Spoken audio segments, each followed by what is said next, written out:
Votre nouvelle agence Riverain Tour intercontinentale parisienne est arrivée. Nous vous proposons des offres exclusives vers les Antilles avec 2 bagages de 23 kg et des facilités de paiement en 3 ou 4 fois. Attention, nouvelle offre limitée dans le temps au départ de Paris vers les Antilles ou des Antilles vers Paris pour des déplacements du 1er mai au 30 juin au prix de 606 € avec 2 bagages de 32 kg, voire conditions dans nos agences.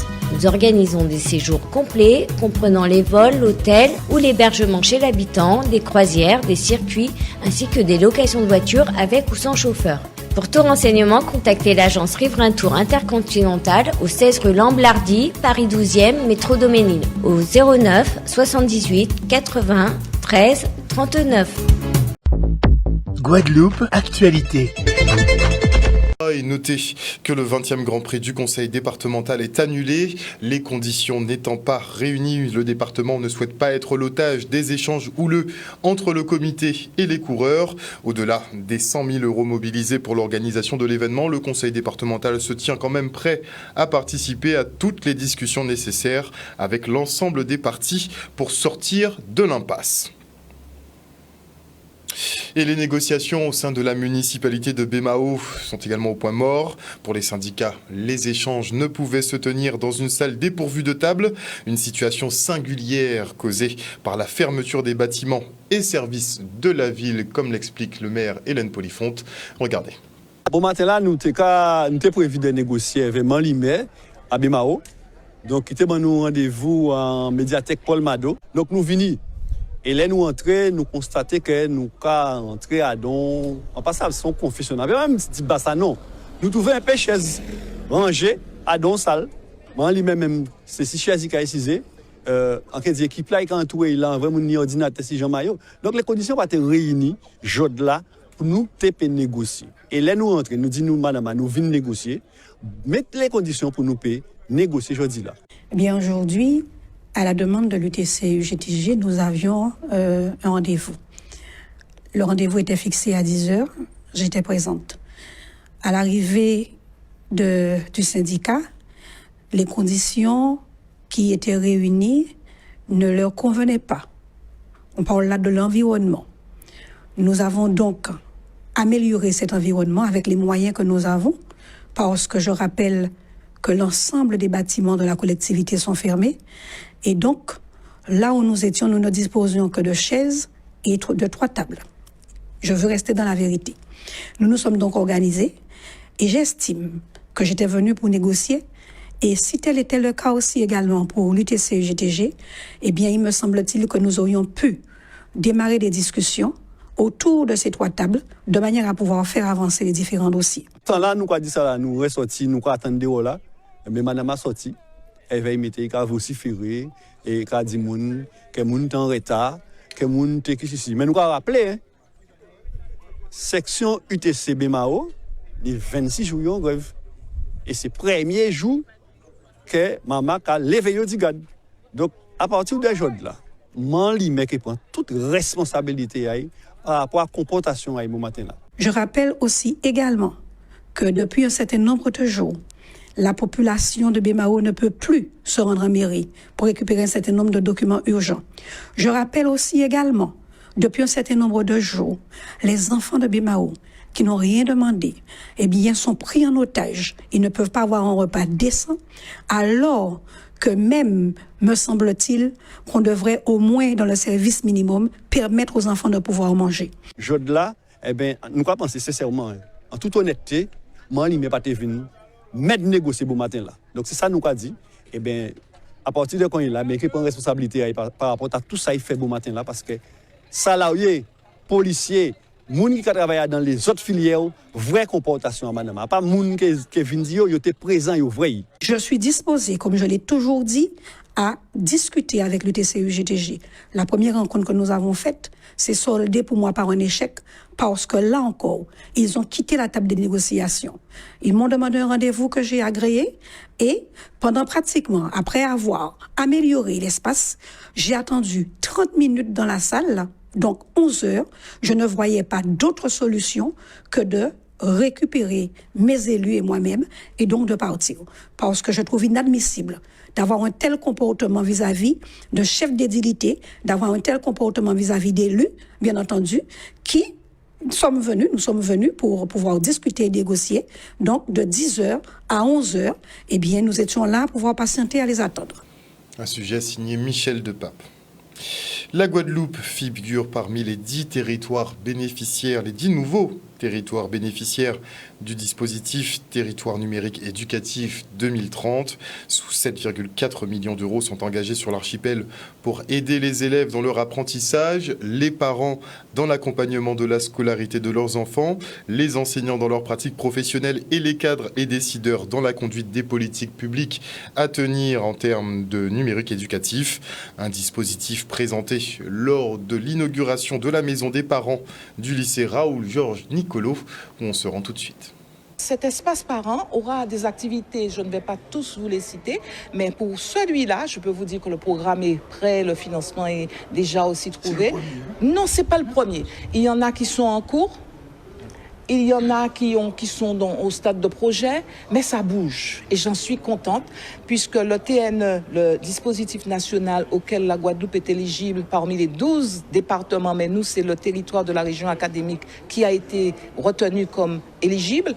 Je peux dire que le TNE sera un accélérateur de ce mouvement vers l'implantation d'un espace dédié aux parents. Le TNE, c'est une expérimentation nationale qui porte sur 12 territoires, 2 qui ont commencé tout de suite après le confinement, plus 10, dont la Guadeloupe, 12 territoires départementaux, et qui consiste à expérimenter à très grande échelle, en tout cas l'échelle d'un département, l'apport de moyens très importants sur 4 piliers fondamentaux.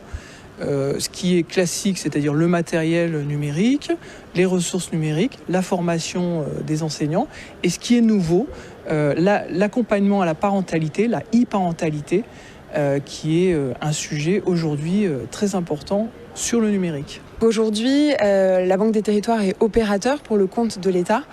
Donc sur le TNE Guadeloupe, c'est une subvention France 2030 de 7,4 millions d'euros qui est reversée d'une part à l'Académie et d'autre part à la communauté d'agglomération Nord-Grande-Terre qui joue le rôle de collectivité coordinatrice. Et donc avec l'objectif donc de financer l'ensemble des volets du TNE Guadeloupe, avec également un cofinancement qui sera prévu par le territoire. Notre établissement, depuis tantôt, est tourné vers l'usage des pratiques du numérique, aussi bien les élèves, les enseignants, les formateurs. Nous associons à cela l'ensemble de la DAN pour qu'ils nous accompagnent. Mais également, nous sommes conscients que c'est aussi un moyen de communiquer avec les parents. Puisqu'aujourd'hui, les usages du numérique sont très répandus. L'utilisation des notes, par exemple, le suivi du travail des enfants, les diverses occasions que nous avons connues de fermeture de l'établissement, par exemple, pour des raisons diverses et variées, nous ont conduit à mettre en place la continuité pédagogique. Donc, c'est une vraie préoccupation pour nous d'associer les parents à cette maîtrise des outils afin que la communication entre eux et nous puisse être continue, mais aussi former les parents à l'usage de ces outils, comme les enfants, nous les formons dans cet établissement. Nous savons que dans les lycées, ce sont les futurs citoyens qui vont prendre part à la vie de la cité, et c'est important pour nous d'apporter notre concours pour accompagner les parents, mais aussi ces jeunes futurs citoyens dans la vie qu'ils vont affronter un peu plus tard. La ville de Trois-Rivières lance le premier carrefour de la banane. 3 jours de fête autour du fruit du soleil parrainé par le docteur Henri Joseph. Et aujourd'hui, les scolaires ont pu participer aux activités proposées sur le théâtre de Verdure. Le reste en images. Aujourd'hui, la ville de Trois-Rivières est le carrefour de cette banane. Quand on dit carrefour, c'est que la banane, oui, aujourd'hui, on y trouve presque partout en Guadeloupe. Mais Trois-Rivières devient ce carrefour qui permet de réunir nos scolaires en matinée, temps d'apprentissage, temps ludique pour eux. Et donc là, c'est important à la base de cette connaissance. Ensuite, dans l'après-midi, nous allons pouvoir retrouver les aînés. Nous avons déjà la population qui participe aux activités. Les associations de Trois-Rivières sont à l'œuvre. Elles se produisent actuellement. Donc, on peut dire que c'est un temps de fête un temps de joie, un temps d'apprentissage, et nous espérons qu'il puisse avoir un véritable retour économique, bien entendu, pour nos commerçants, mais aussi pour la Guadeloupe à un moment donné. Le conseil départemental se fait un honneur et une fierté de pouvoir soutenir la filière agricole, puisque nous le savons, c'est un produit d'avenir, surtout une filière qui se modernise en permanence. Nous l'avons vu récemment avec ce nouveau hangar moderne, mais surtout démontrer à tous ces jeunes qui sont là qu'il y a de nombreux métiers dans notre agriculture et qu'il faut que nous puissions aussi donc, leur transmettre cette culture, donc pouvoir travailler la terre, parce que le consommer local passera par ça aussi, par ce souci d'information, surtout d'éducation des jeunes générations, et surtout qu'on puisse se réconcilier avec le consommer local. Nous sommes très heureux, surtout pour la population d'abord, parce que c'est un moment fort. On sent que c'est un moment de partage. Les gens sont heureux et ils ont compris que la banane était importante dans leur vie également. C'est une marque de reconnaissance de ce fruit emblématique et des efforts que font les producteurs afin de nous produire cette banane de qualité. Commencer effectivement cette manifestation avec les enfants, avec les scolaires, la pédagogie qui se veut effectivement qu'on doit commencer par les enfants, je crois que ça a été très bien pensé. Très bien pensé. Commencer par les enfants, inculquer effectivement la notion de faire de la banane notre alimentation principale.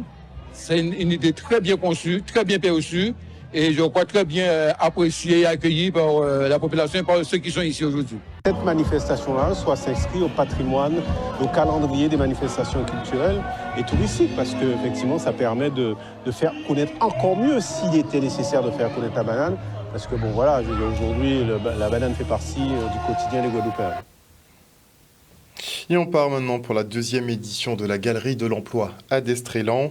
L'association des commerçants de ce centre et le Pôle emploi organisaient un speed dating pour les métiers de bouche, du service, du commerce, mais aussi pour ceux qui recherchent un job de vacances.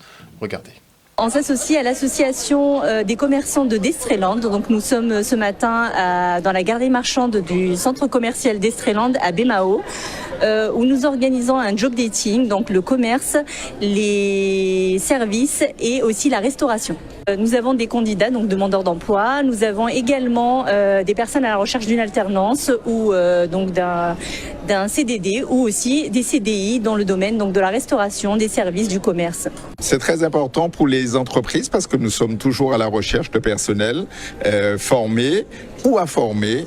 Et puis c'est très important pour la population parce que nous avons une population de gens qui recherchent des emplois. Et bien, notre travail à nous à Destréland, c'est de pouvoir mettre en adéquation les demandes et les offres. Je trouve que c'est une bonne initiative pour ceux qui recherchent des emplois, voilà. Pour les jeunes aussi qui sont à la recherche de job pour les vacances.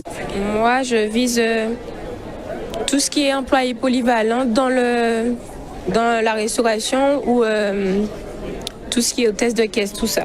J'ai déjà postulé à Decathlon ou dans des autres entreprises en dehors de Destréland. Donc voilà, j'attends la réponse. Voilà. J'ai pas baissé les bras, j'attends, voilà. Et en espérant qu'on m'acceptera. Depuis 2 ans, nous avons, même pas 2 ans, je veux dire, depuis la ville de Baie-Mahault a toujours voulu travailler pour les jeunes de Baie-Mahault. C'est-à-dire, aujourd'hui, nous voulons insérer le maximum de personnes dans la vie professionnelle. Donc, nous avons, Madame le maire, avec son conseil municipal, a signé des conventions de partenariat avec l'ensemble des structures d'insertion, donc le Pôle emploi. Et depuis 2 ans, nous organisons ensemble des job dating, donc aussi bien avec des professionnels, justement pour pouvoir proposer des offres d'emploi aux jeunes de la ville de Baie-Mahault. Et on se rend maintenant sur le tournage du dernier long métrage de Christian Lara, L'homme au bâton. Et nous avons rencontré un réalisateur particulièrement fier de la mise en place d'une passerelle culturelle qui permet la venue de guest stars africaines. Regardez. Le cinéma, c'est une vitrine pour l'étranger et un miroir pour les Guadeloupéens. Ce qui amène ce film-là est particulier parce que dans ce film, nous avons créé ce que nous avons appelé la passerelle culturelle. C'est-à-dire cette passerelle culturelle, c'est lors des Sotigui, nous avons initié cette passerelle qui permettent de faire venir des comédiens, des guest stars africaines. Par exemple, nous avons des Burkinabés, nous avons un Malien qui sont en tournage avec nous. Et lors de ce tournage, à ce moment-là, comme ils interprètent de vrais rôles, parce que c'est pas de la figuration, de vrais rôles, à ce moment-là, nos films à nous pourront être vus en Afrique. Notre public, il a besoin de nous voir, c'est vrai, raconter des histoires beaucoup plus, on va dire, proches du pays, mais il a besoin également de nous voir à l'international avec d'autres comédiens. Nous avons besoin de nos histoires, nous avons besoin de nos images en Afrique. Et notre Afrique, c'est ça, la Guadeloupe, le Burkina Faso, l'Afrique, c'est une et indivisible. Et il faut qu'on se ressource à travers nos us et coutumes, nos traditions. Et je pense que cette histoire, en ce qui concerne la légende de l'homme au bâton, c'est une histoire qui vient bien à propos. Nous en avons en Afrique, on a des histoires, on a des images, et l'Afrique a besoin de ces images pour se refaire. Qui en Guadeloupe n'a pas connu l'homme au bâton ? C'est-à-dire que moi, je me suis posé la question, mais pourquoi cette histoire a imprégné l'esprit des Guadeloupéens ? Et j'ai cherché. Moi, je pensais sincèrement que c'était un vrai fait divers. C'est-à-dire quelque chose qui s'était réellement passé. Mais je vous laisse la surprise de voir. Et je crois bien qu'en développant cette culture, nous allons développer aussi notre économie.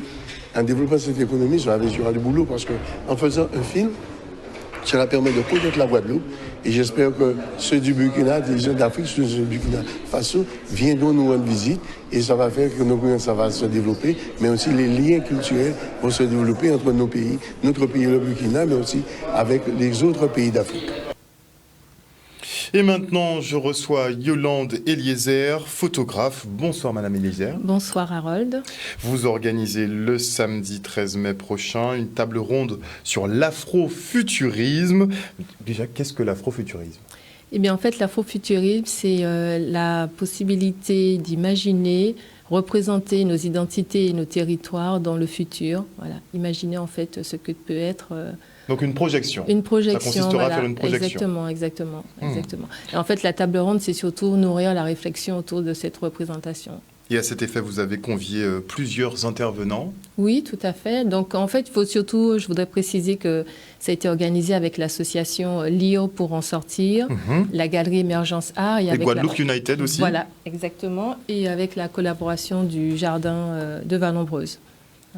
Et donc, l'auteur martiniquais Michael Roch sera présent pour justement réunir autour de lui, enfin, nous avons réuni autour de lui ses intervenants pour échanger avec lui sur ce thème. On voit que Stéphanie Mélion-Grenette sera présente, Tony Coco-Vivant également, tout à fait.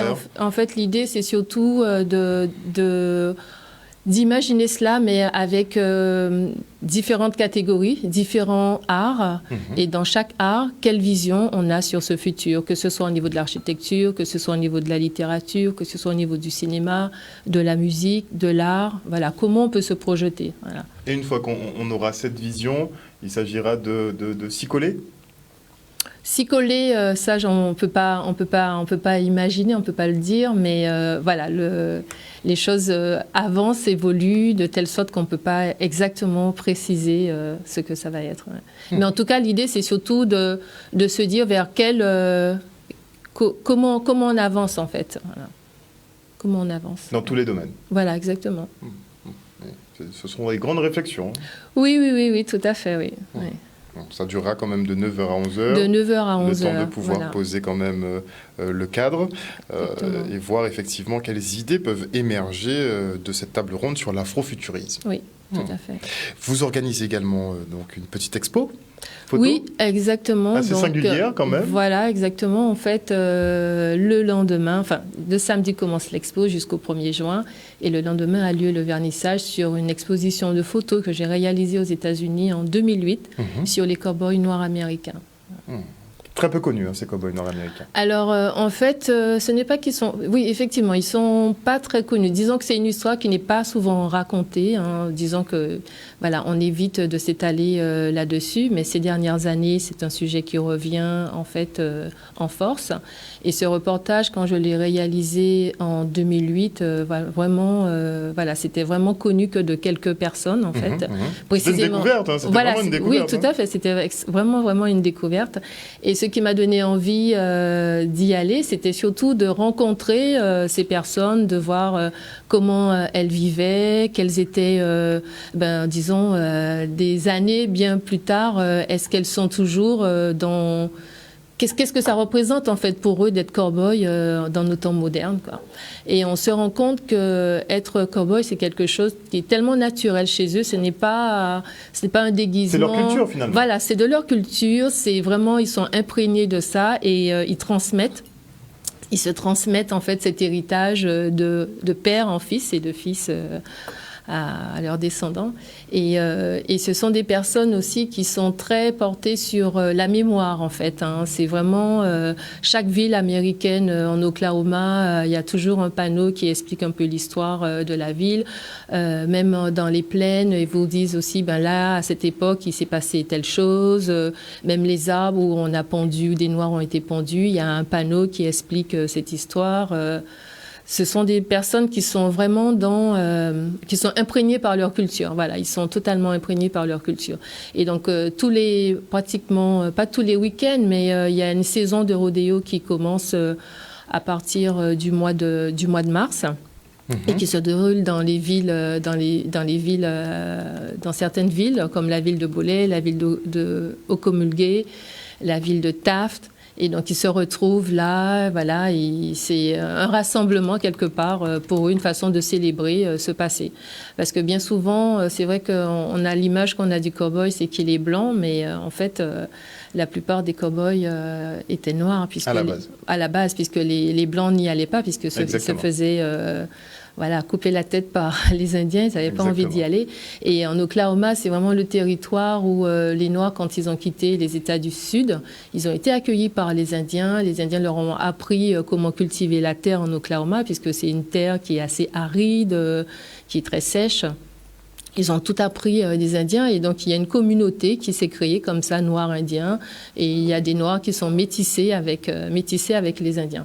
Carrément. Oui, tout à fait, oui. C'est un pan de l'histoire quand même qui est un peu passé sous silence. Ah oui, mais totalement, mais... Ces échanges entre les populations noires américaines... Oui, mais les Américains, les Blancs américains ne veulent pas qu'on raconte cette histoire. Quand j'ai été... On entend bien pourquoi, puisque après effectivement avoir bénéficié des conseils des Indiens, n'est-ce pas, ils se sont bien amusés à les exterminer.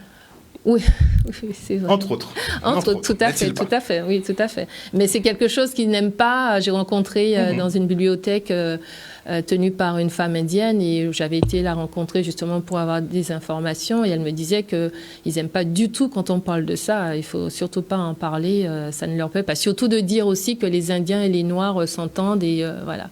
C'est vraiment...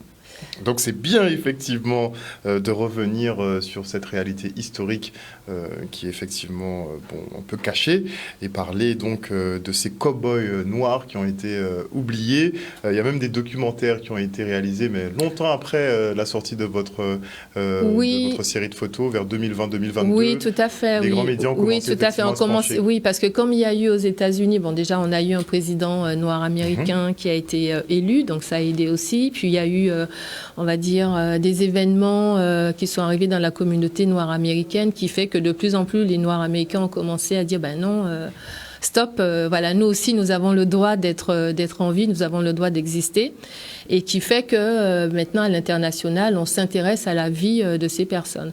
Mais vous savez, en Oklahoma les gens ils vivent très très pauvrement, c'est vraiment... D'accord. C'est très dur. Socialement, c'est très dur.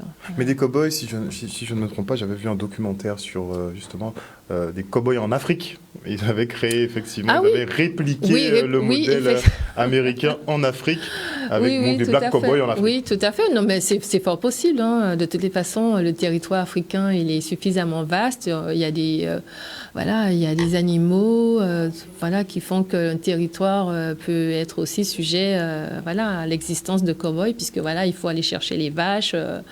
Il faut les faire brouter. Il faut pouvoir les conduire, en tout cas. Il faut les conduire, effectivement. Donc, du coup, voilà. Mais c'est vraiment une histoire qui est très intéressante, l'histoire des cow-boys noirs américains. Et il faut savoir que dans le rodéo, vous avez le steer wrestling, et ça a été inventé par, justement, un noir américain métis indien, Bill Pickett, voilà. Donc on rend effectivement à Bill Pickett sa création. C'est toujours bon de savoir qui a fait quoi, parce que souvent c'est passé sous silence, de la même façon qu'on ne dit pas que plus de la moitié des cow-boys justement à l'époque étaient noirs. Bon, d'où le titre de l'expo, L'autre reste, une histoire non racontée, une histoire méconnue. Voilà. Donc une exposition que l'on peut découvrir donc à partir de ce dimanche 14 mai de 14h à 18h au Jardin de Vallombreuse. Voilà. Donc nous aurons la table ronde sur l'afrofuturisme le samedi. Cette exposition photo le 14 mai. Donc tout un programme au niveau du Jardin de Vallombreuse à Petit-Bourg à ne pas rater. Voilà. C'est ça. Merci beaucoup, Je vous en prie. Yolande Eliezer, pour ce travail. Franchement, c'était remarquable. Je pense que vous avez inspiré pas mal de personnes en allant déterrer ce dossier des cow-boys. Ah, rien ne se fait par hasard. Le dossier est resté enterré pendant très longtemps. C'est vrai. Vous l'avez fait en 2008 et quelques années plus tard, on a 3-4 documentaires qui sont sortis comme ça. Le hasard n'existe pas. Outremernews.fr, le site de l'actualité Outre-mer, 24 heures sur 24 et 7 jours sur 7. Retrouvez la chaîne Outremer News sur YouTube.